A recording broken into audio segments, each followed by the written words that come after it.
Right, good. Right, it's John McIntyre here for Stage Time Promotions with John Verity. Hello. And John Verity, for anybody that doesn't know, if you don't know, then what the hell have you been doing for the last God knows how many years? The man has 20 albums out, and that's not even including the stuff you've done with Argent, Phoenix, Charlie, etc. 20 since Argent, yeah. Yeah, I mean that's establishing yourself pretty well. To say that you're an established musician would be, you know, kind of putting it mildly. Okay, alright. That's a nice way to say it. Yeah, definitely. So basically, you've been at Dreadnought before? Yeah. Played here a few times. Glad to be back. Oh yeah. I mean, we love all our trips to Scotland anyway.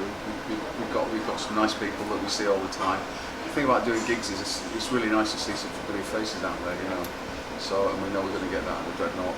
Well, we did get that at all our Scottish gigs anyway. Yeah. So yeah, it's great for them. Excellent.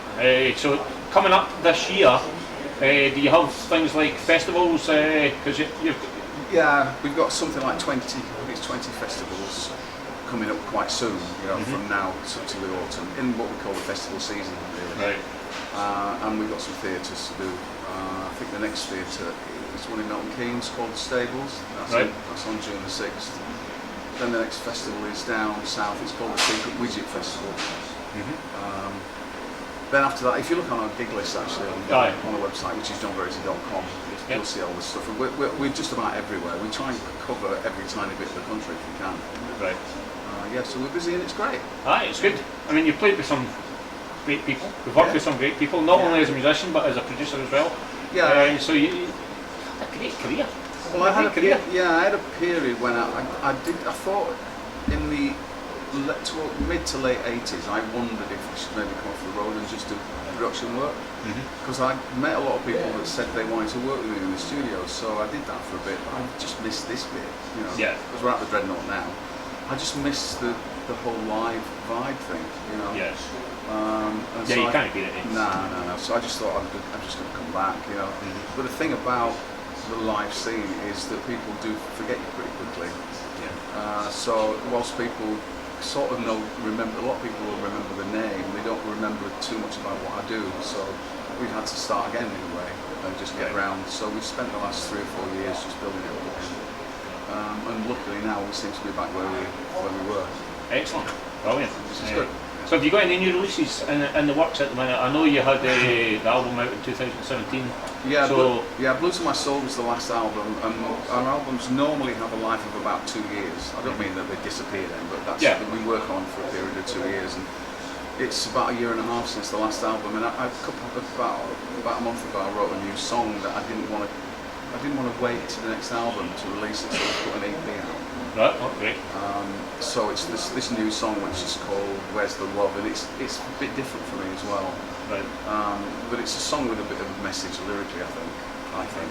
But you might not agree, but I just wanted to get it out, and we had 3 other tracks in the can anyway.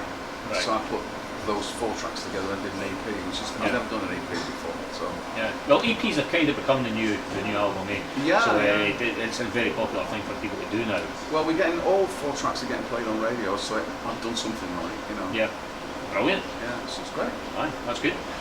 So, when in terms of places you've played before, do you have any favourites over the years, or anything that kind of sticks out to you as being, oh, I'm so glad I did that? Oh yeah, well, Glasgow Apollo. Right. I played there when it was still Green's Playhouse. Right. That's how old I am, folks. And the carpet, I remember the carpet had Green's Playhouse in it. And that's scary stage, because you had a massive drop in front of you. Right. And it could be a tough gig, but if you got them on your side, they were really on your side. Yeah. So yeah, I went back to that venue probably 3 times, maybe 4 times over the years.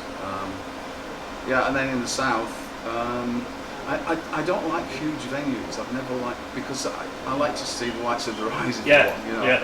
And if you can't, one of the like Al Jolson, you need to see the faces. Yeah. Probably one of the things that I didn't like about the Argent period was the massive venues where you didn't get the feeling. And sometimes you couldn't even see anybody because all the lights were so bright, it was just black. Yeah, I've heard many musicians say that before. It's you lose some of that connection with the audience a wee bit. Well, I've been used to, because I did the scene here, especially in the UK, for donkey's years before I joined Argent. I was used to being in a sweaty room with loads of people having a great time, and then all of a sudden you're sort of isolated, and they've got barriers up stopping people getting close, and it was a bit of a shock to me at first. Yeah. So getting back to doing the smaller venues, it's like coming home in a way. It's great, you know.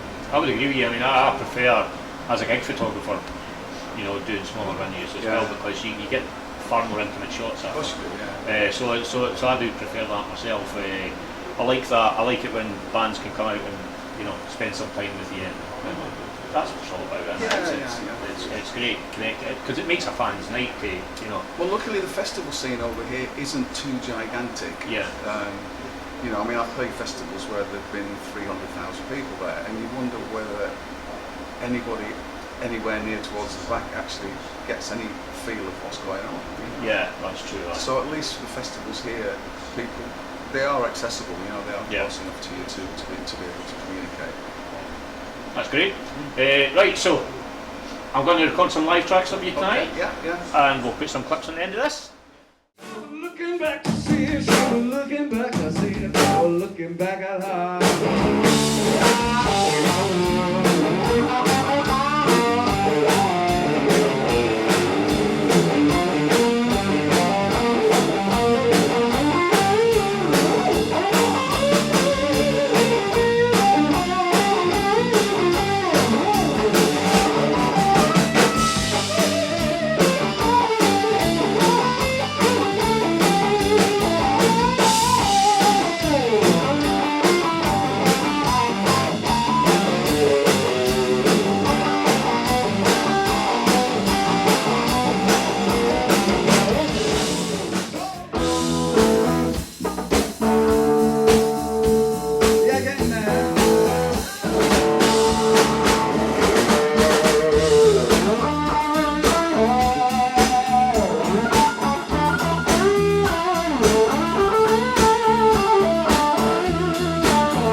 I said